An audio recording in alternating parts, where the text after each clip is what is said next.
Welcome to Nellai village food. இன்னைக்கு நம்ம வீட்டில் சூப்பரான ஒரு நண்டு குழம்பு தான் செஞ்சிருக்கிறோம். இந்த நண்டு குழம்பு மழை காலத்துக்கு ரொம்ப ரொம்ப நல்லது, சளிக்கெல்லாம் ரொம்ப நல்லது. சளி பிடிச்சிருக்கவங்களுக்கு நண்டு குழம்பு செஞ்சு சாப்பிட்டீங்கன்னா உடனே சரியாயிடும். இந்த நண்டு குழம்பு வந்து மிளகு தூக்கலாக போட்டு செஞ்சீங்கன்னா தான் நல்லா இருக்கும் டேஸ்ட்டு.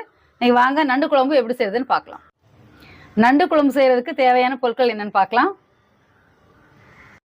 நண்டு குழம்பு பொறுத்த வரைக்கும் சின்ன வெங்காயம், மிளகு, ஜீரகம், இஞ்சி பூண்டு தான் வந்து முக்கியமாக சேர்க்கணும். அப்போ தான் குழம்பு டேஸ்ட் இருக்கும். நம்ம சளிக்கும் ரொம்ப நல்லது. நம்ம ஃபஸ்ட்டு வந்து இஞ்சி பூண்டு சின்ன வெங்காயத்தை அரைச்சி எடுத்துக்கலாம். அதே மாதிரி தேங்காய், மிளகு, ஜீரகம் அரைச்சி எடுத்துக்கலாம். 10 பல் பூண்டு, நறுக்கின துண்டு இஞ்சி 5, ஒரு 20 சின்ன வெங்காயம் எடுத்து வச்சுருக்கிறேன். சின்ன வெங்காயம், இஞ்சி, பூண்டு மூணையுமே வந்து மிக்சி ஜாரில் போட்டு தண்ணி எதுவுமே சேர்க்காம 1-2 கொரப்பாக லைட்டாக அரைச்சி எடுத்துக்கலாம். 5 ஸ்பூன் தேங்காய் துருவல், 1 ஸ்பூன் மிளகு, 1 ஸ்பூன் சீரகம், 1 ஸ்பூன் சோம்பு, இது எல்லாமே தண்ணி சேர்த்து நைஸாக அரைச்சி எடுத்துக்கலாம். இப்போ ரெண்டுமே அரைச்சி எடுத்துகிட்டு வந்தாச்சு. இப்போ குழம்புக்கு